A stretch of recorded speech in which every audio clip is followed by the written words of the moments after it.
Kirketerp Møller, the founder of Muinmos. How are you? I am fine, thank you. How are you enjoying FMLS so far? It's fantastic. We've been coming here for the past many years, so it's quite nice to actually see some old colleagues, contacts, clients, providers, partners.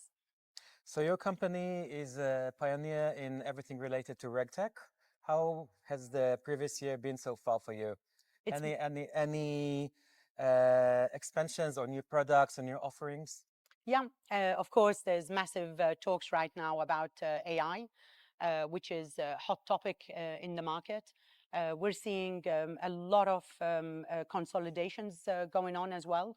And of course, the fragmentation and the costs are rising. And we definitely are seeing many financial investment firms and brokers looking for solutions to avoid those fragmentations. So typically, of course, the topic of AI comes up, and often actually these days we're hearing it from the top, meaning the board, not even the leadership, where they're pushing more and more towards the use of AI. But of course, as you can imagine, the way that it needs to be used, the investment firms, they need to understand what they're getting themselves into. They need to be careful what AI means to them and how AI is being sold in the market. AI can mean a lot of things. And of course, in the area we're in, which is the regtech space, it's incredibly important to understand its usability, its accuracy, which is fundamental in the chain of compliance. And of course, also making sure that the accountability is still there as well. So yes, there's a lot going on around there. So how can brokers do it responsibly? Yeah. This AI adoption. Yeah, I think what really is important is to try to, at least the moment you are keen on testing it, is to work with companies that do understand how it actually is implemented in the organization, and most importantly, to understand their business, their model, and how it could be applied in, of course, in a responsible fashion. Using it without paying attention to how it's utilized and how it's actually decisioning can become a massive burden and a problem in those organizations. So taking it in small steps would be incredibly helpful, and of course ensuring what they are taking it for is solving that problem that they are addressing. Is this burden you're describing, is this financial burden or a regulatory issues that may arise because of misuse of AI? Yeah, it could be both. It could actually be both. If it's being utilized in particular in the area we're in, which is the regtech space, and it goes wrong, of course, you can imagine you've got fines, you've got breaches, you've got, of course, also responsibility towards it, and of course, reputational risk. And in some cases, it can have an impact on the client onboarding cycle, which of course will have an impact also on definitely the revenue for that organization. Do you feel that the industry is gradually accepting this, that AI tools are something that, although your child came back from school and told you that he's using a new tool, it's not the case in such complex processes? So is the industry maturing about it, or do you feel that there's still a lot of I don't know, speed for fast adoption? Yeah, no, it's not maturing at all. In the regtech space, it's still in the very early days. A lot of companies that go out talking about AI, they're primarily talking about automation. The decisioning ultimately has to sit with the organization because they have responsibility and accountability for that. But where we are definitely seeing massive also movement and also definitely positive shifts is of course in the client onboarding, where you're allowing, you could say, the AI agents to help out in the process. But ultimately the final decisionings and of course also the configurations of those tools have to rest with the institution. So it's definitely in the early days. Will it improve? Absolutely. Will the market start understanding the capabilities? 100%.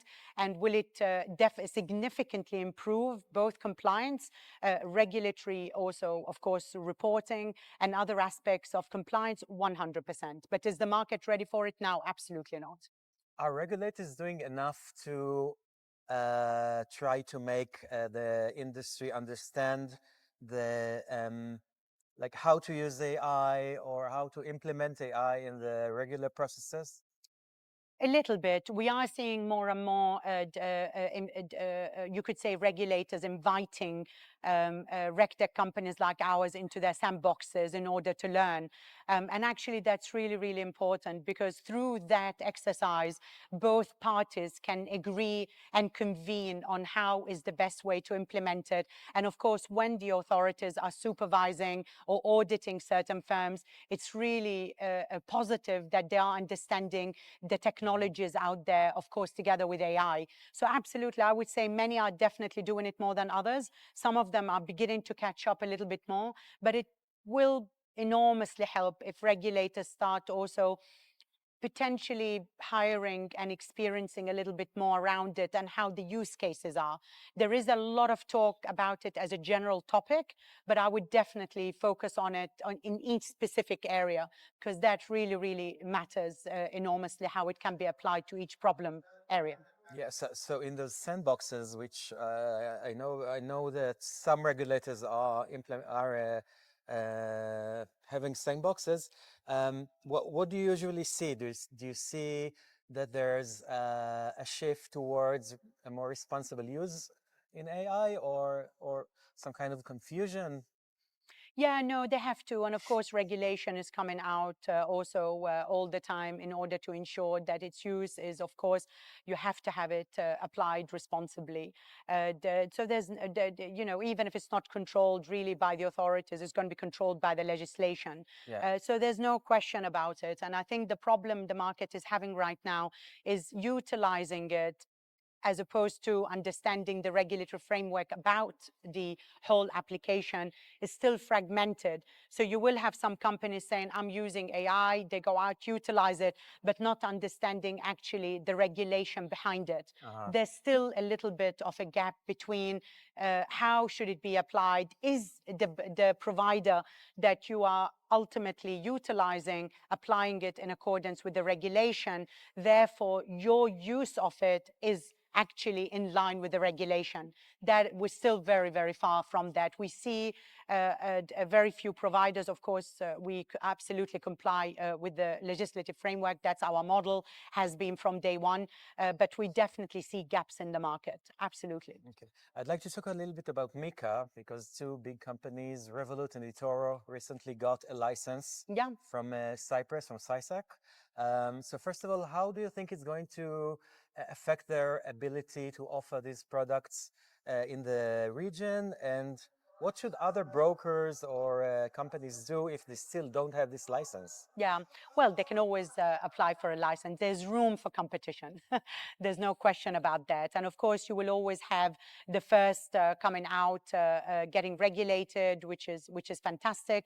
It just shows there's movement amongst the regulators for licensing, and hopefully that continues to evolve over the next months, seeing more and more financial investment firms getting their MiCA license. There is still an element of confusion around MiCA, in particular with cross-border. So passporting is still not quite fully transparent in terms of how each European member state is actively entertaining, you could say, the whole passporting regime. And we don't know whether that's almost an impact from MiFID, where they're trying to just see how to handle it and making sure that the whole investor protection and of course offering the product out into the market, in particular in the retail space, is done in accordance with the regulation. So I would say we might see a slower execution amongst the financial regulators, but hopefully it will open up within due course. So at present, the passporting is limited. I mean, it's not really clear how will it look like? Yes, that's correct. Okay. So each jurisdiction is currently visiting that and assessing how they will enable passporting to actively take place within the European Union. And that, of course, is a massive burden for some. If they get regulated, let's say in Cyprus, can they passport openly into the rest of the European Union is still a question mark. And what about the pace? I hear complaints that the pace of regulators of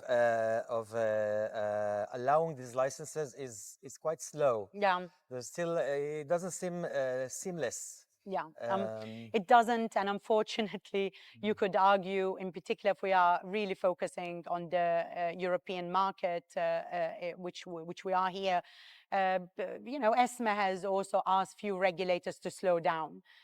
Some of it is public information. So in many aspects, you could say that the authority, even if it has capacity to be able to pretty much onboard a new institution and granted the license, there are still it's still questionable to a large extent by ESMA, where they feel that it needs to happen in not such a fast pace.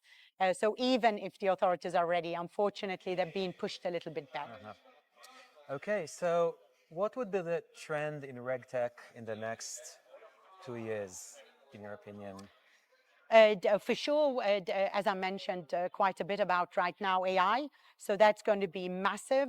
We're seeing massive, almost a lot of brokers going towards a spot solution, just to say, I'm covering a little bit of my KYC, AML checks. Some are looking for a whole client lifecycle management, letting go almost of their CRM and trying to build the entire client onboarding out of that.